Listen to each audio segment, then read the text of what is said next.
साथियों नमस्कार। मिशन विद्यादान के डिजिटल प्लेटफॉर्म पर आपका एक बार फिर से स्वागत है। मित्रों, मैं हूं आपका साथी पवन गोदारा, इंग्लिश लेक्चरर राजस्थान से। मित्रों, आरपीएससी स्कूल व्याख्याता या आरपीएससी फर्स्ट ग्रेड एग्जाम है, उसके एग्जाम 2026 में 31 मई को शुरू होंगे। इस एग्जाम की मित्रों अपन को किस तरीके से प्रिपरेशन करनी चाहिए, कौन सी रणनीति का यूज करना चाहिए जिससे हमारा सिलेक्शन आसान हो जाए, तो वो चीजें सारी मित्रों आज अपने इस सेशन के अंदर डिस्कशन करेंगे। तो मित्रों, जब भी अपने प्रिपरेशन का मन बनाते हैं तो अपने सबसे पहले फॉर्म भरते हैं, और फॉर्म भरने से पहले भी अपने सिलेबस देखते हैं कि आरपीएससी स्कूल व्याख्याता का सिलेबस क्या है। तो जब अपन सिलेबस में कंफर्टेबल होते हैं ना, तभी अपन एग्जाम का फॉर्म भरते हैं। तो मान लीजिए कि आपने अगर एग्जाम का फॉर्म भरा है तो आपने जो प्रिपरेशन है उसकी शुरुआत तो कर दी है। जब मित्रों अपने सिलेबस अपने पास होता है तो सिलेबस के अनुसार ही अपन को फिर सिलेबस वाइज जो रिसोर्सेज का अपने सर्च करते हैं। तो मित्रों, रिसोर्सेज के अंदर जब अपने बुक्स वगैरह देखते हैं और कोर्सेज वगैरह देखते हैं, कोचिंग करते हैं, तो उनमें भी अपन को ये चीजें रणनीति के अंदर अपन को यूज करना है कि आरपीएससी का जिस प्रकार से पैटर्न चेंज हो रहा है, आरपीएससी चाहती है कि अपन सेल्फ स्टडी ज्यादा करें और ऑथेंटिक जो रिसोर्सेज है उनका यूज करें। तो आपको भी क्या करना है मित्रों, अभी एग्जाम के अंदर अपने टाइम है तो टाइम होता है, तो सबसे पहले बुक्स की बात करते हैं। तो बुक्स में वैसे मैंने डिटेल में आपको बुक का सेशन बता रखा है, सारी बुक भी बता रखी है मेरे अकॉर्डिंग। तो अगर बुक का वीडियो अगर आप देखना चाहते हैं तो इसी वीडियो के डिस्क्रिप्शन में आपको बुक का लिंक मिल जाएगा, जहाँ पे आपको अच्छी अच्छी बुक्स सजेस्ट की गई हैं। तो मित्रों, सबसे पहले बुक के अंदर आपको ये सिलेक्ट करना है कि एक तो ऑथेंटिक रिसोर्सेज को आपके स्टडी मटेरियल के अंदर शामिल करना है। जैसे हिंदी साहित्य अकादमी की पुस्तकें हो गई, तो ये चीजें अपन को हिंदी ग्रंथ अकादमी की पुस्तकें हैं वो जरूरी है। उनमें से सीधे क्वेश्चन अभी आ रहे हैं, डेस्क्रिप्टिव चीजें हैं, लेकिन गाइड के रूप में नहीं है, वो डेस्क्रिप्टिव पढ़ना पड़ेगा। तो जब टाइम है अपने पास, अभी काफी समय है, तो सबसे पहले अपन को उनकी ओर जाना है।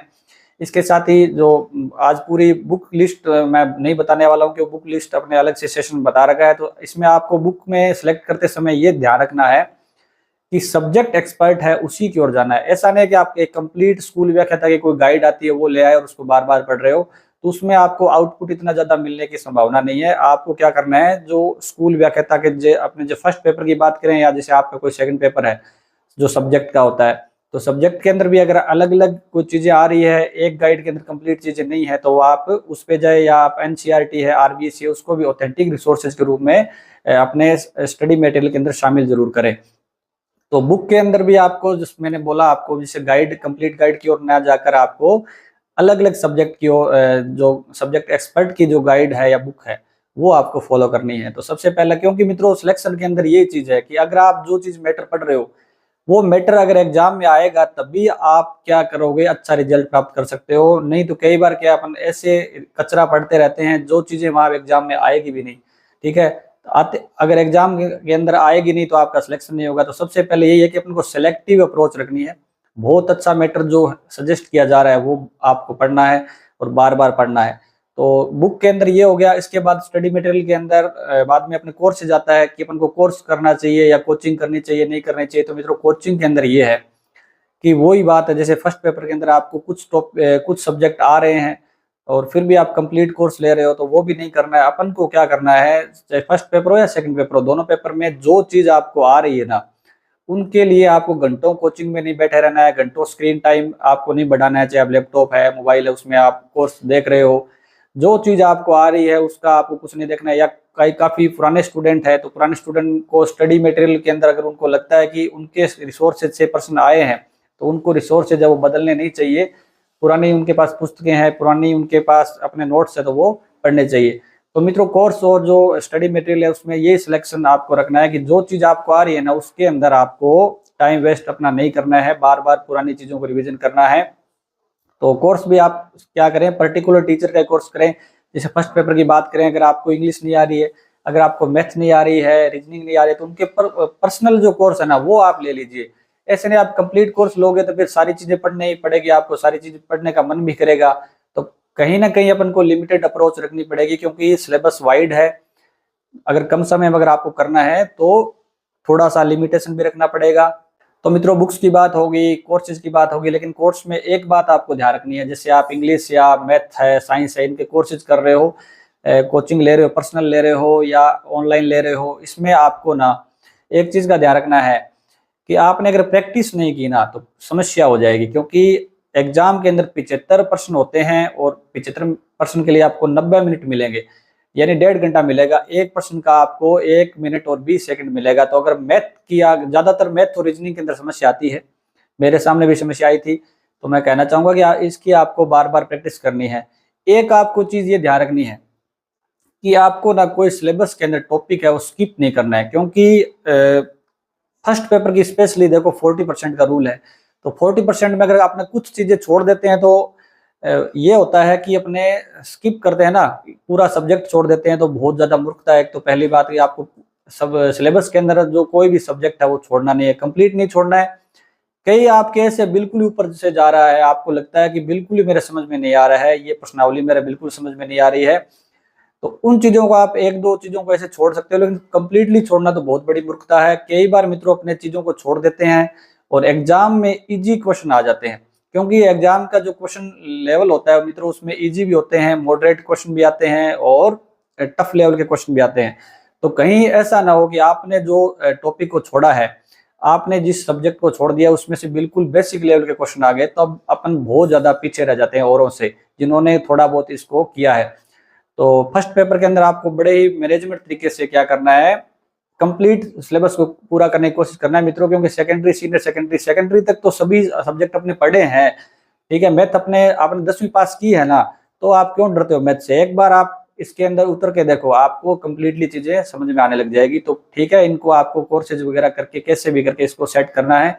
कुछ प्रश्नावली आप छोड़ सकते हो, ठीक है, कुछ टॉपिक आप छोड़ सकते हो, लेकिन कंप्लीटली छोड़ना बिल्कुल ही हमारे लिए खतरा बन जाएगी, ठीक है। तो क्योंकि 40% है तो इसमें अपने पहले ही कम कर देंगे तो समस्या होने निश्चित है। इसके बाद मित्रों जब अपने कोई चीज की थ्योरी पढ़ते हैं, जब अपने बुक से थ्योरी पढ़ रहे हैं, बुक के बाद में साथ में अगर आप कोई कोर्स ले रखा है आपने, जो टॉपिक आपका वीक है, तो मैंने आपको बताया भी कोर्स आपको वही लेना है, उसी कोर्स में मतलब आपको क्लास वॉच करनी है जो टॉपिक आपका वीक है। बस वीक चीजों को आप क्या है कोर्सेज के अंदर से करें, अन्य जो चीजें जो आपके ऑलरेडी समझ में आ चुकी है, पहले कोई एग्जाम में आप अपीयर हुए हो, उसकी तैयारी की है, तो वहां पे वही सिलेबस में टॉपिक था, तो वो बदलने वाला नहीं है। तो आप गाइड से या बुक से पढ़ सकते हो। और मित्रों बाद में क्या करना है आपको, जब भी अपने जो शुरुआत के अंदर जब अपने तैयारी शुरू करते हैं ना, उस समय हमारे पास काफी समय होता है चीजों को ऑब्जर्व करने का, भी क्या प्रश्न किस टॉपिक से आ रहे हैं, तो उसका ऑब्जर्वेशन करने के लिए अपने पास जो PYQs की बुक है, प्रीवियस ईयर्स की क्वेश्चन पेपर की जो बुक है वो होनी चाहिए। उसके साथ साथ मल्टीपल चॉइस क्वेश्चन जो वेरियस एग्जाम्स के अंदर आए हुए क्वेश्चन होते हैं वो हमारे पास होने चाहिए, क्योंकि जब भी अपने थ्योरी पढ़ते हैं तो तुरंत अगर आपने वो करते हैं ना, क्वेश्चन पेपर करते हैं, मल्टीपल चॉइस क्वेश्चंस करते हैं, MCQs करते हैं, तब हमें थोड़ा सा आइडिया हो जाता है कि इस टॉपिक से ये चीजें बार बार आ रही है, ये इंपॉर्टेंट है। तो मित्रों सिलेक्शन का यही फंडा है कि अपन को पहले थ्योरी पढ़नी है, उसके बाद उसी टॉपिक के अपन को प्रश्न निकालने हैं ज्यादा से ज्यादा। तो आपके पास स्कूल लेक्चर से संबंधित आपके सब्जेक्ट हो या आपके फर्स्ट पेपर है, तो फर्स्ट पेपर के का खूब सारी बुक आती है, नहीं दिशा 2020 आती है, ठीक है, मैंने खूब सारी बुक लिस्ट आपको बता रखी है। तो मल्टीपल चॉइस क्वेश्चन है मित्रों, आप उन बुक से करें, ठीक है, बार बार करें, ताकि हमारा जो टॉपिक है वो एक तरीके से कंसेप्ट वो क्लियर हो जाएगा। इसके बाद मित्रों जब भी अपन पढ़ते हैं तो हमारे पास खुद के नोट्स बनाए होने चाहिए, अपन को खुद के नोट्स बनाने चाहिए। नोट्स आपको उसी टॉपिक के बनाने हैं जो टॉपिक बुक के अंदर ज्यादा लेंथी दे रखे हैं, ठीक है, क्योंकि कई ऐसी बुक्स भी आती है जो छोटी होती है, ठीक है, एक तरीके से नोट्स फॉर्म में होती है, तो आपको ज्यादा नोट्स के चक्कर में नहीं पढ़ना है। फिर आपको क्या करना है, उसी बुक के अंदर अदर मटेरियल जो आप RBSc NCERT पढ़ रहे थे, या साहित्य अकादमी की जो हिंदी ग्रंथ अकादमी की बुक है वो आप पढ़ रहे हैं, तो उनमें से कोई आपको फैक्ट लगता है तो वो फैक्ट आप क्या करें, अपनी उसी छोटी वाली जो बुक है या बुकलेट है उसमें डालें, तो जो गाइड है उसमें आप लिख लें, ताकि एक जगह मैटर हो जाएगा। एक जगह मैटर करने के लिए नोट्स अपने यूज करते हैं, तो नोट्स आप ऐसे करें। इसके बाद में आपको जो लेंथी टॉपिक लग रहे हैं उनके आपको खुद के नोट्स बनाने चाहिए मित्रों, क्योंकि लास्ट टाइम के अंदर अपन को ज्यादा पढ़ना होता है और जल्दी पढ़ना होता है। तो सबसे पहले अगर नोट्स बनाओगे आप तो बाद में आपको वो नोट्स बड़े काम में आने वाले हैं। इसके बाद मित्रों जो पढ़ने की जो स्पीड है ना वो आपको बढ़ानी पड़ेगी, क्योंकि मित्रों अपना सिलेबस वाइड है और अपन एक ही टॉपिक को लेकर घंटों बैठे नहीं रह सकते। तो इसके लिए अपन को क्या करना है, शुरुआत में जैसे महीने भर आप पढ़ रहे हो तो ऐसा नहीं भी पहले दिन से आपने बहुत जल्दी जल्दी पढ़ रहे हो, तो फिर तो ग्रहण करने की जो चीजें आप ग्रहण नहीं कर रहे हो। तो आपको क्या करना है कि धीरे धीरे आपको अपनी स्पीड बढ़ानी है। जिस प्रकार से कोई व्हीकल होता है वो अचानक फोर्थ गियर में नहीं जाता है, उसकी स्पीड बढ़ानी है तो पहले पहला गियर लगाना पड़ेगा, फिर दूसरा गियर लगाना पड़ेगा। तो उसी तरीके से मित्रों प्रैक्टिस जरूरी है। तो आप धीरे धीरे, पहली बार में पढ़ रहे हो तो धीरे धीरे पढ़ो, दूसरी बार उसी टॉपिक को पढ़ रहे हो तो थोड़ा जल्दी पढ़ो। तो आप इसका ये चीजें कर सकते हो कि आप जिस दिन पढ़ रहे हो ना कोई टॉपिक, उस पे उसकी डेट लगा दो भी, इस दिन मैंने ये टॉपिक पढ़ा है। पर अगली बार आप दूसरी डेट लगा दो, तब आपके खुद के पता चल जाएगा आपको भी ये मैंने पढ़ा हुआ है पहले। तो फिर वो टॉपिक आप जल्दी जल्दी से क्या है निकाल सकते हो। तो मित्रों रिवीजन इसके अंदर बहुत ज्यादा इंपॉर्टेंट है। आपने जो चीज पढ़ ली फिर महीनों भर आपने पढ़ा नहीं उसको, फिर वो मैटर कोई काम का नहीं, अपन उसको भूल जाएंगे। तो आपको स्टडी प्लान है उसके अकॉर्डिंग मित्रों चलना है। मैं आपको 1 महीने का स्टडी प्लान बनाकर दे दूंगा। अभी 1 महीने में आपको फर्स्ट पेपर का सिलेबस पूरा करना है और 1 महीने में आपको सेकंड पेपर है, जैसे मैं इंग्लिश का बनाकर दे सकता हूँ, अदर सब्जेक्ट का अलग अलग चीजें होती है, मैं नहीं बनाकर दे सकता मित्रों। लेकिन एक बात ध्यान रखिएगा कि ये स्टडी प्लान है, आप बिल्कुल जब आपका सिलेबस कंप्लीट हो जाए ना तभी अपन को फॉलो करना चाहिए। एग्जाम के नजदीक तो बड़ा ही काम का आता है। तो पहले आप क्या करें, जो आपके सिलेबस कंप्लीट नहीं है तो एक बार आप अपनी गति है ना उससे पढ़ते रहें, लेकिन धीरे धीरे उसकी स्पीड है, खुद की स्पीड है उसको बढ़ाएं, क्योंकि मित्रों जरूरी है स्पीड बढ़ना, तभी अपना सिलेबस कंप्लीट हो पाएगा। इसके बाद मित्रों अपने बुक्स की बात होगी, फिर कोर्सेज की बात होगी, फिर अपने एमसीक्यूज की बात होगी। इसके बाद मित्रों रिवीजन कर लिया आपने, लेकिन अगर आपने टेस्ट नहीं दिया ना, एग्जाम के अंदर अपीयर होने का जो अगर आपके पास अनुभव नहीं है, तब समस्याएं पैदा हो सकती है। क्योंकि मित्रों टेस्ट सीरीज एक ऐसा माध्यम है, उससे अपन क्या है एग्जाम के अंदर अपीयर होने का अनुभव है प्राप्त कर लेते हैं। और सबसे ज्यादा है कि उससे प्रैक्टिस हो जाती है, अपने सिलेबस भी कंप्लीट हो जाता है, इसके साथ साथ हमें टाइमिंग का जो है ना वो भी सेट हो जाता है हमारा। जैसे हमारे फर्स्ट पेपर के अंदर मित्रों 75 प्रश्न आते हैं और हमें 90 मिनट मिलते हैं, सेकंड पेपर के अंदर 150 प्रश्न आते हैं और हमें 180 मिनट मिलते हैं।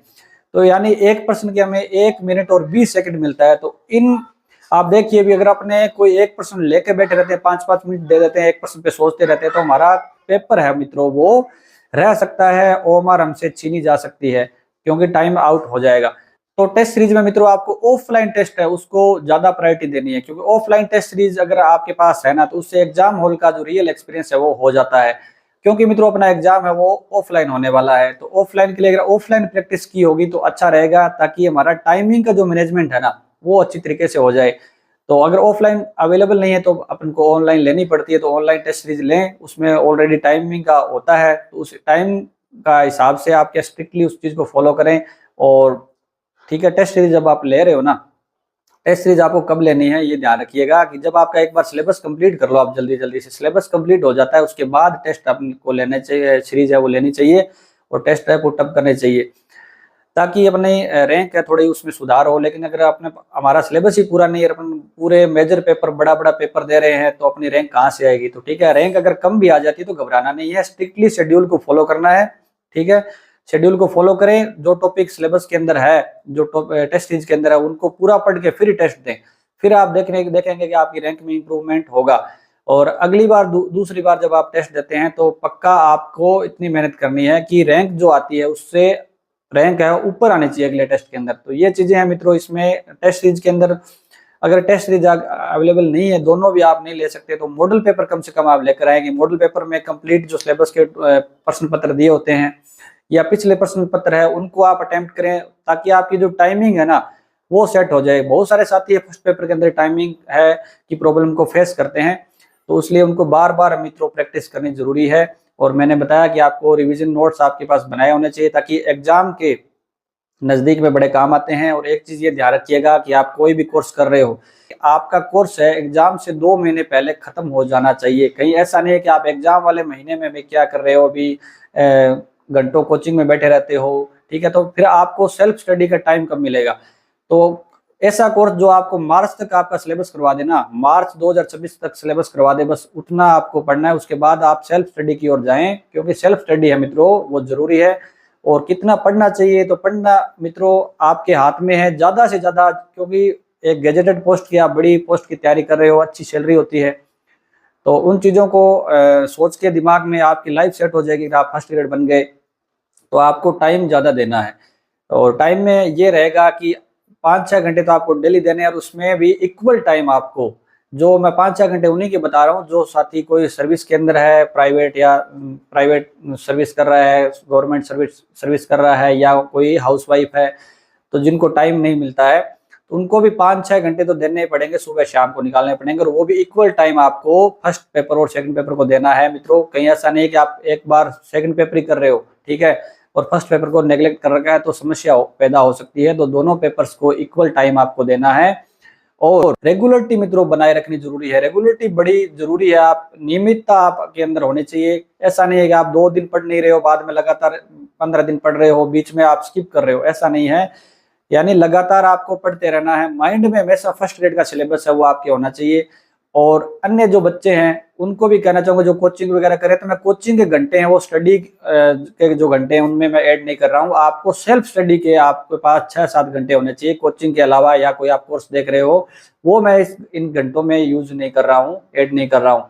आपको लगभग 6 से 8 घंटे तक मेहनत करनी है। देखो मित्रों 24 घंटे होते हैं, उसमें 8 घंटे आप नींद के निकाल लीजिए, 8 घंटे सोने के होते हैं।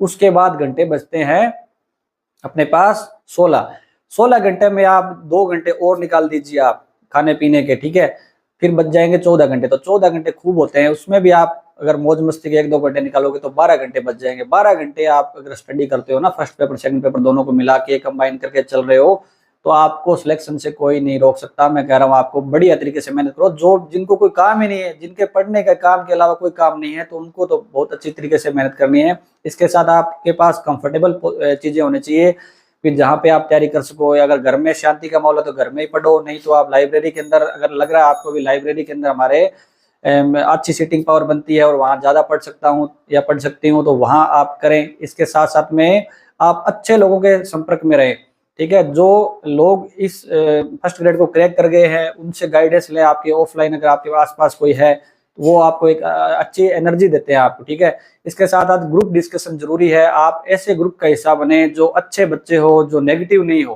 ठीक है। आपको नेगेटिव लोगों से दूर रहना है, पॉजिटिव हमेशा रहना है मित्रों। इसके अंदर देखो रेगुलरिटी है, पढ़ना, ये सारे करते हैं, लेकिन अगर हम स्ट्रेस में रहते हैं, हम नेगेटिव रहते हैं हमेशा, भी मेरा तो नहीं होगा, या कोई दूसरे लोग अपन को कहते हैं कि तेरा नहीं होगा, तो इससे डिमोटिवेट नहीं होना है, क्योंकि लोग मित्रों चाहते नहीं है कि आपका सिलेक्शन हो। कितने लोग, आप सोचिए कि आपके आसपास के कितने लोग हैं जो सिलेक्शन होने पे राजी हो जाएंगे, खुश हो जाएंगे, क्योंकि लोग सारे यही माला फेर रहे हैं आपके आसपास वाले कि इसका कहीं सिलेक्शन नहीं हो जाए। लेकिन तो आपने अगर पढ़ना छोड़ दिया, इसका मतलब आप उनको क्या कर रहे हो, सपोर्ट कर रहे हो उन लोगों को कि मैं हाँ फेल हो रहा हूँ, ठीक है आप खुश रहो। ऐसा नहीं है, आप उनको मन ही मन में क्या करो, पढ़ने की भावना रखो। एक मतलब शो ऑफ करना जरूरी नहीं होता है। पेपर आप जब पढ़ रहे हो ना, तो पेपर तक आपको एक गुमनाम तरीके से पढ़ना चाहिए। ऐसा नहीं है कि आप स्टोरी लगा रहे हो पढ़ते टाइम की। तो लोग है ना आजकल उल्टी माला फेरते हैं, तो कहते हैं ना भी अपने जबान पे सरस्वती होती है, तो लगभग हर कोई लोग अगर दिन में आपके बारे में 50 बातें करे, उसमें कह दें कि इसका सिलेक्शन नहीं होगा, तो हो सकता है कि वो नेगेटिव एनर्जी है ना वो ज्यादा बढ़ जाएगी। इसलिए अपन को एक तरीके से बताना नहीं है, लोगों को दिखाना नहीं है कि मैं इतना बड़े इस एग्जाम की तैयारी कर रहा हूँ या तैयारी कर रही हूँ। आपको बड़े मनोयोग से अपने गुमनाम तरीके से तैयारी करनी है, ताकि आपका रिजल्ट ही बोले आपको। अभी आप अगर कोई सोशल चीजों को अगर छोड़ देते हैं ना, तो कोई दिक्कत नहीं है, ये लोग कहीं नहीं जाने वाले, ठीक है। आप एक बार पढ़ लीजिए बढ़िया, आपका रिजल्ट आएगा तो सारे लोग वापस आ जाएंगे। अभी तो कह रहे हैं अभी ये बोलता नहीं है, मेरे से बोलती नहीं है, इसके ईगो है, ये है, कुछ नहीं है। अगर आप पढ़ के सिलेक्ट हो गए तो सारे लोग आपके कदमों में आ जाएंगे। और आपका देखिए, अगर आपके पास कोई समस्या है, आपके कोई बहुत ज्यादा प्रॉब्लम है, आप पढ़ नहीं पा रहे हैं, या आपकी आर्थिक स्थिति खराब है, तो मित्रों सिलेक्ट जो गवर्नमेंट कर्मचारी जिसका सिलेक्शन होता है ना, ऐसा कोई भी नहीं है जिसकी कोई समस्या नहीं हो। समस्या एक टोनिक का काम करती है, समस्या है एक एनर्जी देती है। अगर आप समस्या को हावी नहीं होने दोगे, आप चाहोगे कि इस समस्या से मुझे छुटकारा पाना है, तो आप बिल्कुल पढ़ सकते हैं, ठीक है। आप उसका मुकाबला करें, हमेशा पॉजिटिव रहे, और स्ट्रेस में आने की कोई संभावना नहीं है। आप स्ट्रेस बिल्कुल भी नहीं ले, और लगातार मेहनत करें मित्रों। अच्छी चीजों को पढ़े, मैंने आपको बताया, उन चीजों को फॉलो करें, और स्ट्रिक्टली टाइम टेबल को फॉलो करें, और स्टडी मटेरियल है अच्छा आपके पास होना चाहिए, और अच्छी रणनीति के तहत आपको बढ़िया पढ़ना है। साथ साथ में लास्ट के अंदर आपको इतना बढ़िया पढ़ना है, लास्ट टाइम में है ना मित्रों, उसमें अपन को हमारा माइंड है और ज्यादा डेटा है ना वो ग्रहण करता है। तो लास्ट टाइम है ना बहुत ज्यादा इंपॉर्टेंट होता है। आपको पता है 15-20 दिन तक अपन कोई चीज को पढ़ रहे हुए ना भूलते नहीं है, तो लास्ट टाइम में आपको हार नहीं माननी है, ठीक है। तो महीने भर का जो प्लान है मैं आपको जल्दी बता दूंगा, इसी वीडियो के डिस्क्रिप्शन में आपको जो है वो मैं डाल दूंगा। 30 डेज का स्टडी प्लान है, उसको आप बार बार फॉलो करें और देखिएगा कि आपके वाकई में रिजल्ट है उसमें आपका नाम होगा। तो मित्रों बेस्ट ऑफ लक। और कोई भी आगे आपकी कोई समस्या आ रही है फर्स्ट पेपर को लेके या स्कूल व्याख्याता से संबंधित कोई समस्या है तो आप कमेंट में जरूर डालें, मैं आपको रिप्लाई अवश्य करूंगा। और मित्रों देखिए मैंने आपको इतनी चीजें बताई तो आप भी कम से कम एक थैंक यू जरूर डालिएगा कमेंट के अंदर। मित्रों best of luck, thank you.